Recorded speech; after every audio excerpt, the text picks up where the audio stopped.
That's the breakdown.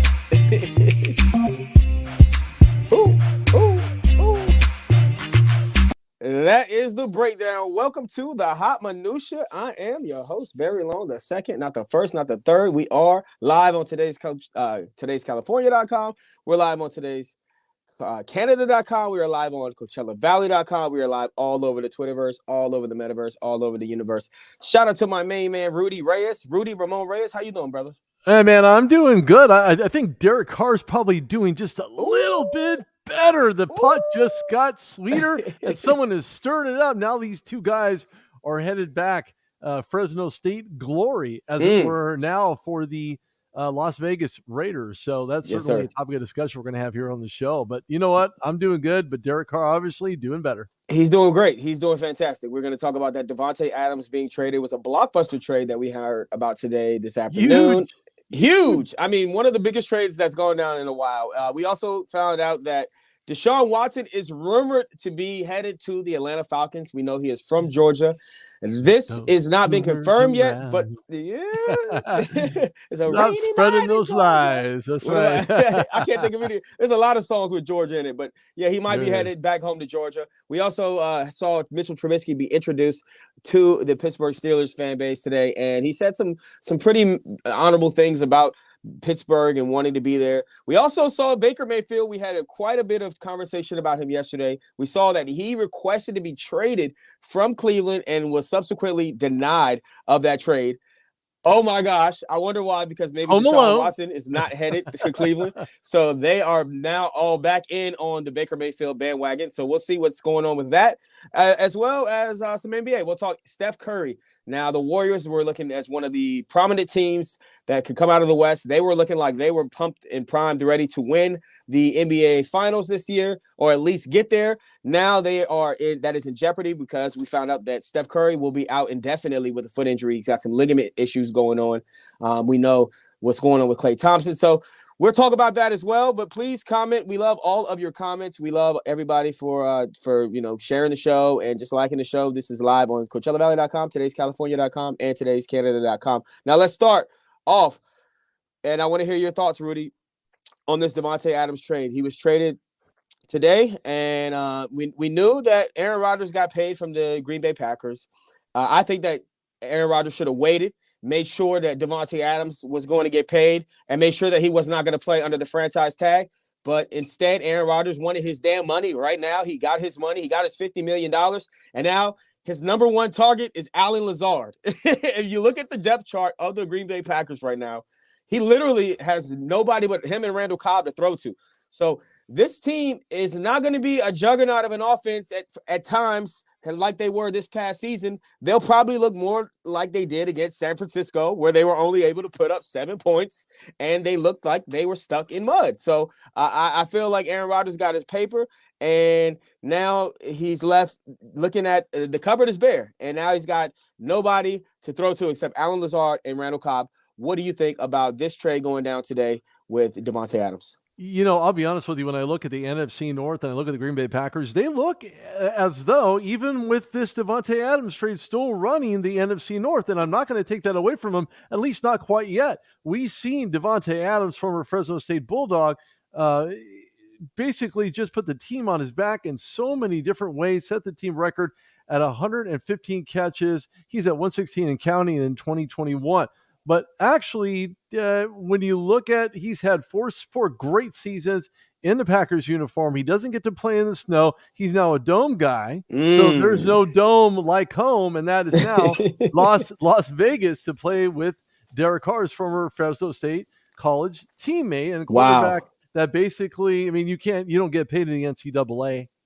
But more importantly, when you look at this combination, these guys are going to be extremely deadly, which just lines up with what we were looking at from the rest of the AFC West, between Russell Wilson trade going to the Denver Broncos, to the Denver Broncos beefing up offensively, the LA Chargers beefing up offensively, of course, Denver beefing up on the offensive side of the glass as well. But this is really about now picking apart what this Packers team will actually look like, or end up looking like, by the time midway season comes.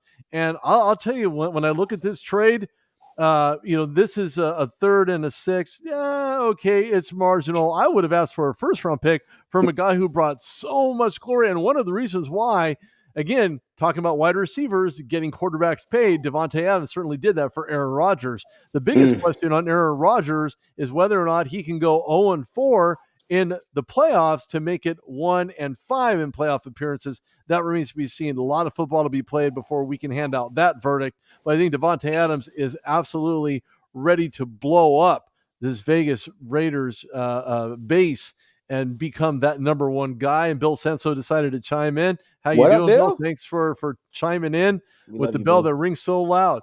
I think it's really about where the Raiders are. And, of course, this season will be the determining factor as to whether or not Derek Carr will be the guy of the future there in Las Vegas. They've been in Oakland for so long. Yeah. My gosh. So it really depends on this season. And, believe it or not, this is a Derek Carr make it or break it year for him. It absolutely is. And we've seen Derek Carr. He's had limited weapons in the past, but then they started beefing up those weapons. They gave him Darren Waller. He had Henry Ruggs before Henry Ruggs decided to go off and commit such a heinous crime in his NFL career. But I feel like right now he is in a prime position. You've got Hunter Renfrow. You got Devontae Adams. You've got Darren Waller. You've got Josh Jacobs. It is time. It's make it or break it year for him. And the Raiders, this is a nice little move for Dave Ziegler, who is the new GM, who's replaced Mike Mayock. He had to come in and wanted to make a splash, and he certainly has. I mean, he went out and got Chandler Jones a couple days ago. So now they beefed up that defensive line. So now they've got Max Crosby on one side, and you've got this guy Chandler Jones who had like 5 sacks in the first game last season on the other side. So this has automatically become one of the best 1-2 punch combinations on the defensive side of pass rushing the ball. And now when you add the top receiver in the league, I mean, he is statistically the number 1 receiver in the league the last 3 years, and he gets to go back with his old teammate from Fresno State. We might be looking at chemistry like we see with Joe Burrow and Jamar Chase with these two. I mean, we talked about the chemistry before with Devontae Adams and Aaron Rodgers. Think about Devontae Adams and Derek Carr, who played college football together. So this is going to be a real wonderful time for all Raiders fans. I know it's exciting.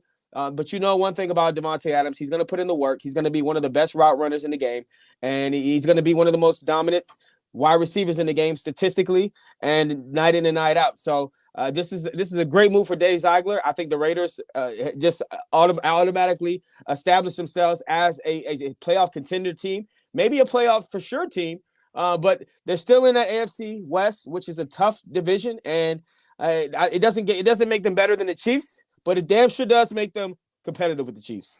Yeah, it definitely puts them right on the forefront. I mean, Devontae Adams last year, 1,553 yards, 123 receptions, just nasty, filthy numbers. When you talk about pitchers on the mound that are raking, Devontae Adams is raking in the dough. Forget the dirt and forget the stops. He had 11 touchdowns last year. It could have been 12, but, it is what it is.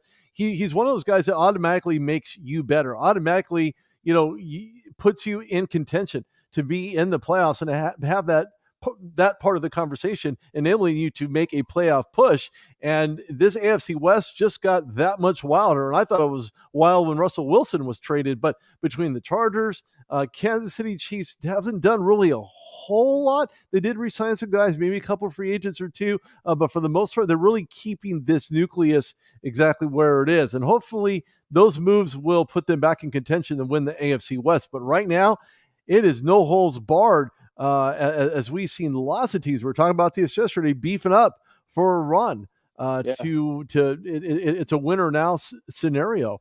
This is a very tough division. Absolutely. Yep. Bill's on it. Those sentiments. He echoes those sentiments. You're absolutely right. So right now, Rudy, who are you picking to win the AFC West? If somebody had a gun to your head. Right now, I'm still picking the Chargers. I mean, I know that they beefed up big time. J.C. Jackson acquisition. They got another pass rusher in Khalil Mack. This is a defense that's going to try to win this Super Bowl in somebody's house, and it may as well be in SoFi. We've seen the Rams do it last year.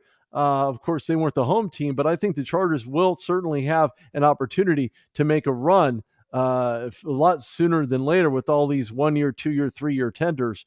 But I believe this defense is now legit for the LA Chargers versus what it looked like 6 months ago, which was still decent with Joey Bosa, but he's one guy. I mean, I'm not going to say that they didn't have any other talent on the defensive line, but when you add Khalil Mack to that mix, oh boy, watch out. Yeah, Khalil Mack. Oh man, that's a big pickup. That's a huge pickup. You're right. That's absolutely big. That is monumental. Of course, you still have those wide receivers that are still out there. You have Austin Eckler. I mean, heck, the Bills just got rid of Cole Beasley. I mean, he asked for a trade. You may as well do a double slot, tight end or double slot receivers and go get Cole Beasley from the Buffalo Bills. I mean, the guy's a free agent. Why not have that conversation?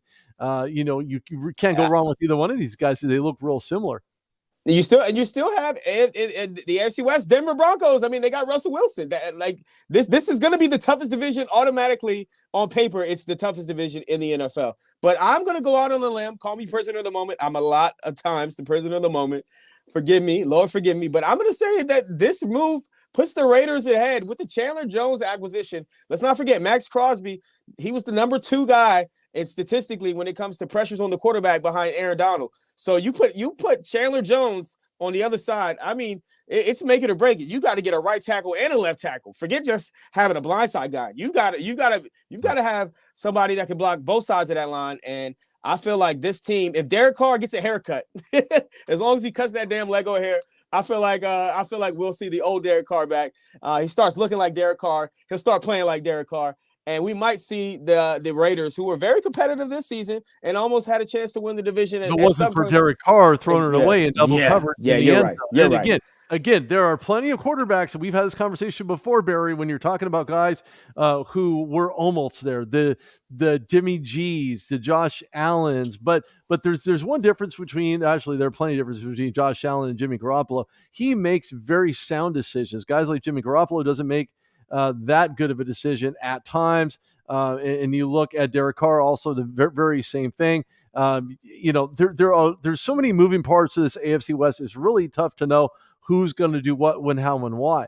But more importantly, staying on the quarterback skid, when you look at Mitchell Trubisky, he had some pretty decent things to say today, being finally introduced to the Pittsburgh media. A lot of vanilla questions, but a lot of real great answers. A lot of, he looked great in the suit. He was saying all the right things. He was doing all the right things. He answered those questions the way that he needed to answer them and the way that he believed he needed to answer them. Of course, they share the same agent, him and Ben Roethlisberger. So whether or not Ben's reached out to him, spoken to him, that remains to be seen. He wouldn't confirm or deny it. But at the same token, if you're Mitchell Trubisky, you have to reach out to Big Ben. The guy's a Hall of Famer, first ballot.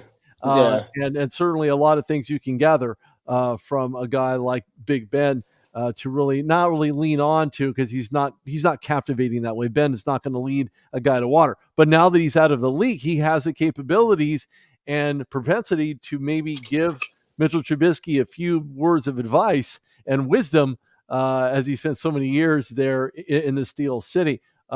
He enjoys Matt Canada's offense. Mitchell has had enough time to review, to look over the play action, and to look at the types of formations that Matt Canada is going to line up with. Offensively, he's had quite a few teammates reach out to him, wishing him the best, welcoming him to the city of Pittsburgh. A lot of great things to look forward to when you're thinking of Mitch Trubisky leading this offense under center, albeit becomes the starter there for the Steelers. And we look at it, I honestly, when I saw the press conference today, I was excited for Mitchell Trubisky. I was excited for Pittsburgh Nation, because although I'm a Ravens fan, I like underdog stories. And Mitchell Trubisky has been sort of an underdog story, the way that it ended in Chicago. And he talked about going to Buffalo and learning their culture. And then he talked about coming to the Pittsburgh Steelers building and everybody just wanting to win. And it just feels like a better culture automatically the first couple of days that he got there, the way he was welcomed in so warmly. So I'm happy. I'm excited for Mitchell Trubisky. And I mean, when you go back and look at his numbers, 64 touchdowns to 38 interceptions, 29-21 as a starter. He won more games than he lost. he's got better numbers than Baker Mayfield right now. So in my opinion, Mitchell Trubisky has now taken that reign away from the Steelers, because we were thinking that Mason Rudolph was going to be the quarterback for the Steelers. So I was thinking the Steelers were going to have the worst quarterback in the AFC North. No, now the worst quarterback in the AFC North is Baker Mayfield. And yeah, I said it. Baker Mayfield, was a number 1 overall draft pick, and he had a lot of promise, but he just hasn't put up the numbers quite like Mitchell Trubisky. And Mitchell Trubisky, I felt like got a raw deal out of Chicago, a raw deal being with Matt Nagy, and I'm just excited for him. And it does make a lot of difference when you're in the right environment. So he feels like now he's in the right environment. He's gotten to see how Josh Allen is a leader of that team. He's gotten to be around guys that are ready to galvanize the troops instead of just, ready to lose or just not having confidence in him and treating him the way that Matt Nagy treated him after he made mistakes. I feel like Mike Tomlin is going to be a better coach, a better fit for his personality and his mentality and his mental health. And I'm just excited for him, and I'm excited for all the Pittsburgh fans. Well, I'm more concerned about Baker Mayfield's state of mind after he made that long, elongated letter in regards to him separating church and state. And unfortunately, the Cleveland Browns kind of feel the same way when you're talking about his level of maturity. Where does he fit in the system? Does he fit at all with the Cleveland Browns team? And I think right now Baker Mayfield's probably eating some humble pie, because don't forget, starters in this league do not grow off the low-hanging fruit of the tree. And there are none, especially when you look at this upcoming draft. Again, all due respect to these guys, they're, even though Baker Mayfield has thrown as many interceptions as he has touchdowns, that still doesn't necessarily mean that Baker's going to be that bad. He's going to come back from surgery from a torn labrum. Whether or not he's in Cleveland or somewhere else, he's going to find a way to be that perennial starter, because he's a worker. He's a hard worker. He has a strong work ethic.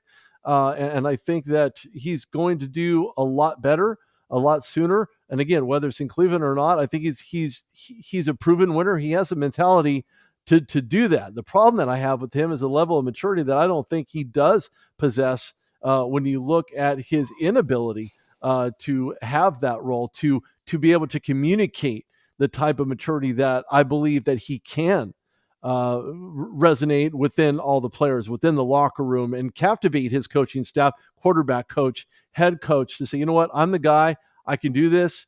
I've been injured most of the season, but I'm able to make, something out of nothing. But I think you have to look at Stefanski and think to yourself, did I make the wrong decision by continuing to play Baker Mayfield despite his poise being ready to go? This does not purely fall on the shoulders of Baker Mayfield. This falls more on the shoulders of Stefanski and the organization to make that determination. It's their job to make sure that guys like Baker Mayfield are ready to go, ready to throw the ball, ready to carry the tutelage. And of course, he hasn't had that. Why? Browns have had more starters in the NFL than any other team in history of the league.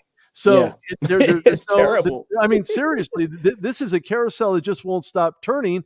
And it's the song that you wish would just shut up, because as a quarterback carousel sound, it's just going to go on and on and on unless they find a way to either find a guy that works for the system for the long term and do it the right way and go about it the right way, or just cut ties with Baker Mayfield or draft a guy that Baker can teach to do the right things. But again, because the lack of maturity isn't there, do you really trust him to train a backup quarterback that can ultimately be his replacement? No starter is going to do that. So they're really caught themselves in a hardcore paradigm right now.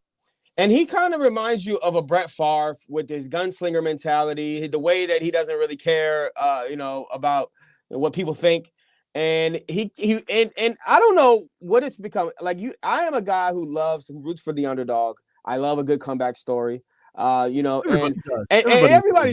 does. But I give Baker Mayfield the benefit of the doubt constantly, year in and year out. And I'm still on the Baker bandwagon. I saw him, fall from grace, not play as well as he wanted to at Texas Tech.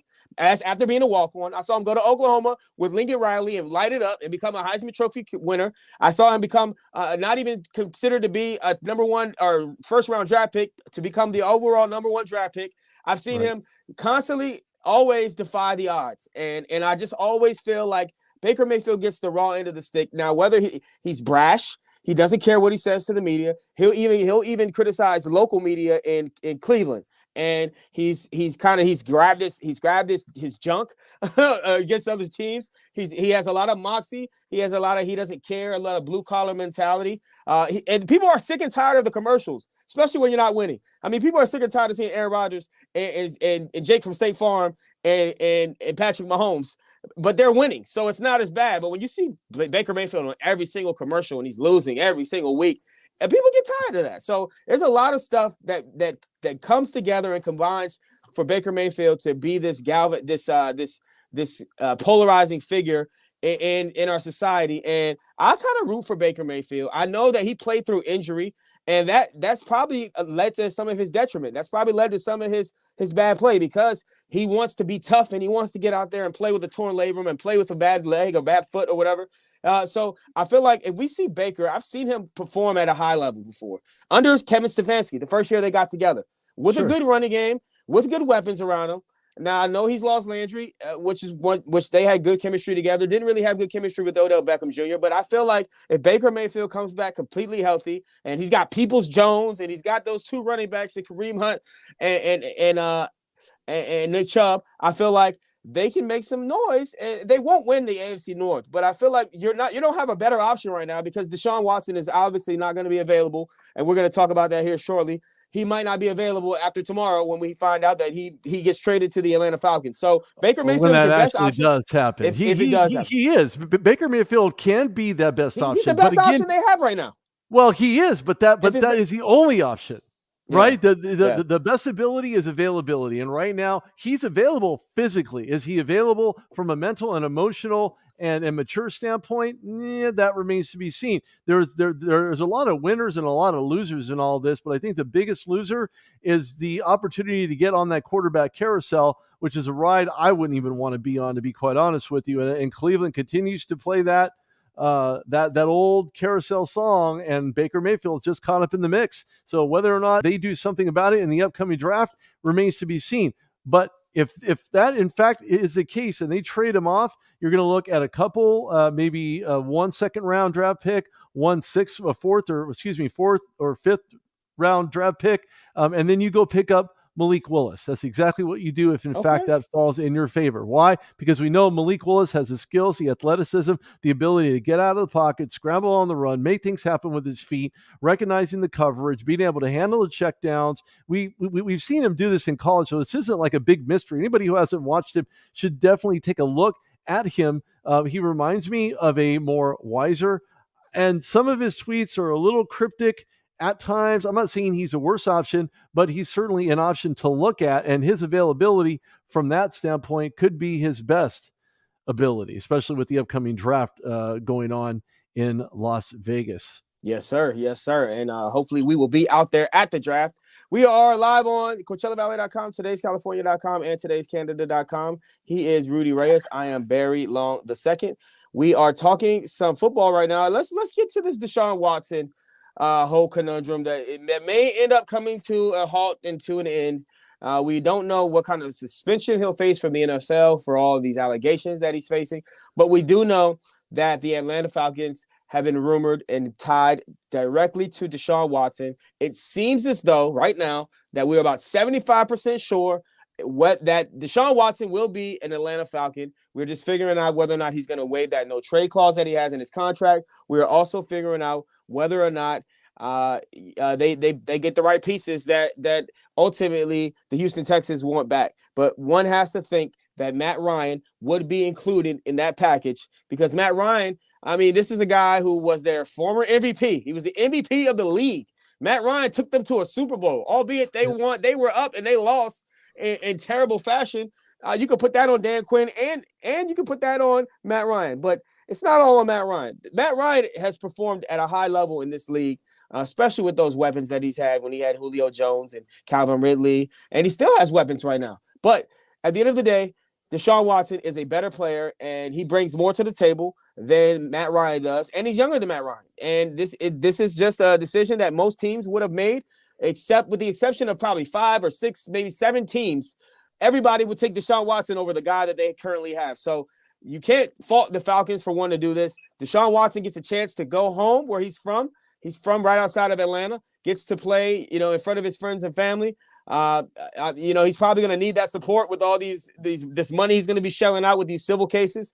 But certainly, it seems like there's going to be a lot that Atlanta gets back for him. And I assume that Matt Ryan will be in that package. What say you, Rudy? I look at Matt Ryan, and the only thing that really comes to mind to me is that comeback by the New England Patriots to win that Super Bowl. I'm sorry, I hate to say that because he didn't use the weapons around him, and I think Dan Quinn obviously has a lot to do with that loss against New England, because they had the lead going in the half, and then all of a sudden Bill Belichick, as smart, as intelligent, and eloquent that he is in his non-communicative manner, found a way to get his team to win another chip. Obviously, I think this is more about where does Matt Ryan fit? What place does he fit? Where can he go? Where can he be that starter? He's not going to play a backup role, even though his age may dictate that. Maybe his accolades may dictate that, or maybe they don't. Depends on the team. Depends on perception. It's not about how you perceive yourself, it's how others perceive you. So one of those things that you're really going to have to look out for. As a matter of fact, they pushed their deadline forward. Instead of tomorrow with that roster bonus, they shoveled it off until this coming Tuesday, which they hope to acquire the services of Deshaun Watson. Nothing is cemented.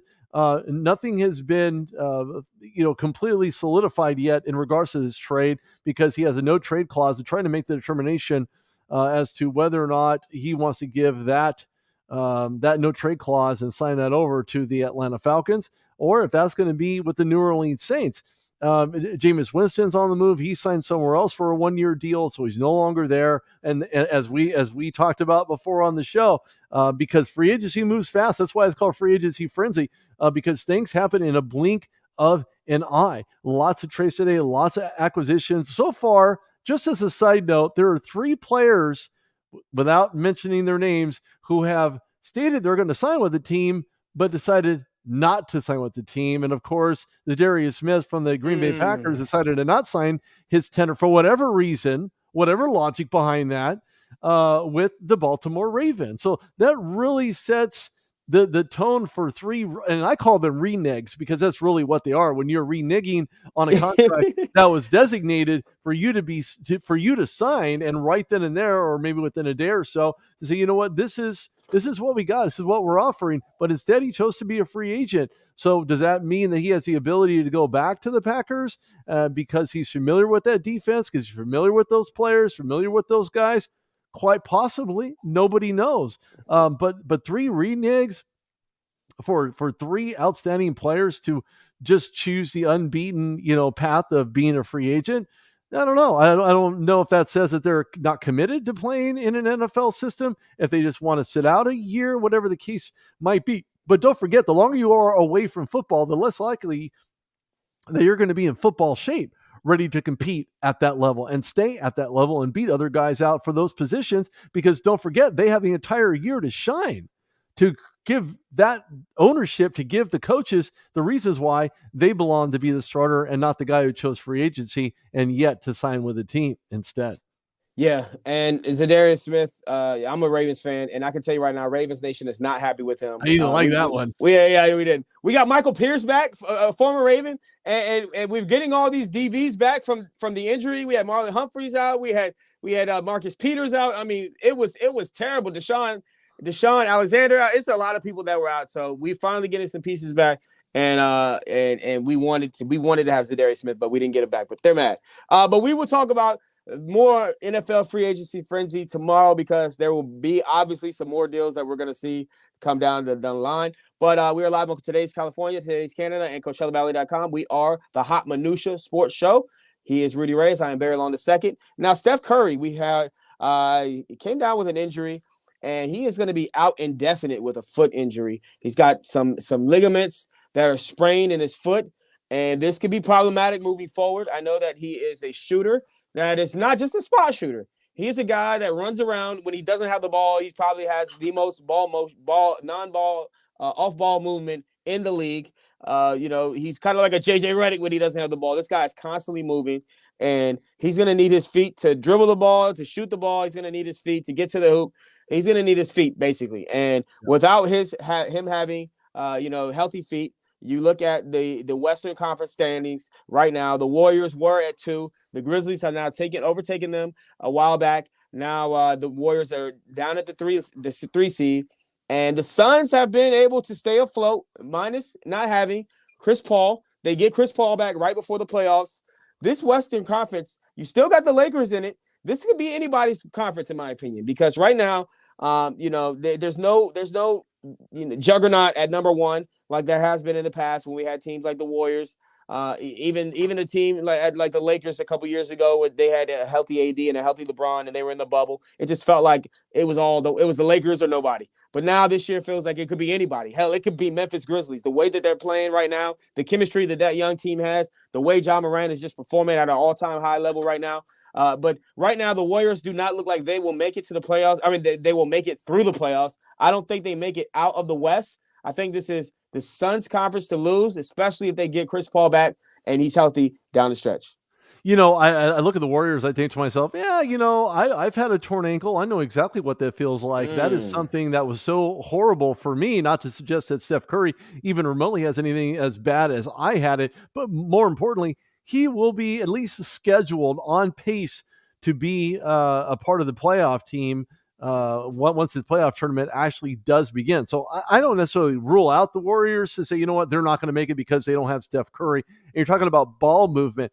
This guy is all over the place. He can shoot from almost anywhere, even half court, if all things considered, can actually make it. So I don't necessarily count out Steph Curry. I definitely don't count out the Splash Brothers collectively. This Warriors team are just going to have to tough it up, suck it up, and get out there and make things happen, and to try to keep these games as close and as competitive as humanly possible. It's not like they don't have any bench depth. They do. But what they'll be missing is having a guy like Steph Curry, and it's going to hurt their chances in the long run because he gives you that late game heroics, those late game shots, those types and of the shimmy, and he gives you the shimmy, and the shimmy Cocoa Pop to go along with it, a la carte. So you're right. It's anybody's Western Conference right now. Lakers are 2-8. Are you kidding me? They're under 500, playing under 500. The Lakers are an easy out if they ever get in. I doubt they will, but if they do, it's only the top 7 who get in. So I just don't see it. I'm sorry. LeBron James cannot put this all on his back and carry another team at 37 years of age to another title when no one is playing in sync, and they haven't played in sync all season long. So this garbage about the Lakers getting in for a playoff and actually staying in to this, no. Yeah, I mean, they don't look good down the stretch. I mean, in the 2 games that they did win, LeBron had to have 50 points for them to pull it out. So it is rough. Has nothing but, and he has no role players. Everybody wants to be the main guy, but LeBron James is the man. You have to gut this roster and start all over again if you're Jeannie Buss. Well, if anybody can do it, Rob Pelinka can do it. Jeannie Buss can do it. So, they've done it twice. So we'll see if they can do it again. Now, real quick, before we get out of here, we got to do the meme of the day. I got 2 memes of the day. They both come from NFL. Doubling down. _IG. Yeah, doubling down. Raiders wide receiver Devontae Adams, they spelled Devontae wrong anyway, has reportedly already been charged with DUI after signing with Las Vegas. I know DUI is nothing to play about, but seriously, I mean, they should have known that they were going to have some issues with these players drinking and driving, or maybe even gambling. I mean, Vegas. I mean, it's a tough place. And this is what Aaron Rodgers was looking at 7:42. At 7:43, this is all Eastern time. 7:44, he was cool. 7:45, he's like, "What the hell? I lost my best receiver." Like, he doesn't have this. This is old. It is. The cupboard is bare. It's dry in Green Bay, and I wonder. They're gonna have to rely on the draft. They're gonna have to rely on the draft, but it's hard to get a guy to come in, from college and play at an all-time level. I mean, you don't get a Jamar Chase every year in the draft like you had this year, so it's gonna be rough for them. There's only a couple wide receivers left in free agency. Maybe they'll go out and pick up Julio Jones, who's going to be released by the Titans. But they're going to need somebody that can get in line and get in sync with Aaron Rodgers right away. Real quick, let them know where they can find you at, Rudy. You can go to @RudogReyes on Twitter. You can go to Rudy Reyes on Instagram. You can go to therudogshow.com. You can find me basically anywhere, but I do like to talk sports on Twitter as well as other forums. So feel free to reach out. Of course, Free Agency Frenzy always has me in a frenzy because I love free agency.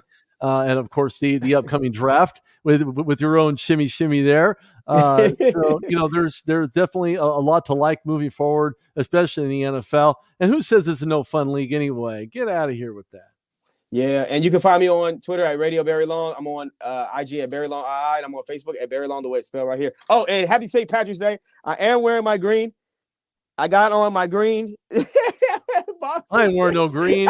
The only thing I'm wearing green is this green little dot right here. Oh man. All right. Hey, that's on your side though. That's on your side. That's on your side. So you don't get pinched. Right. I'll still get pinched if I don't have my green. Y'all stay focused, stay motivated, stay inspired, and remember you're capable of doing anything. So go out and do it. We will see you tomorrow. This is the Hot Minutia. Peace.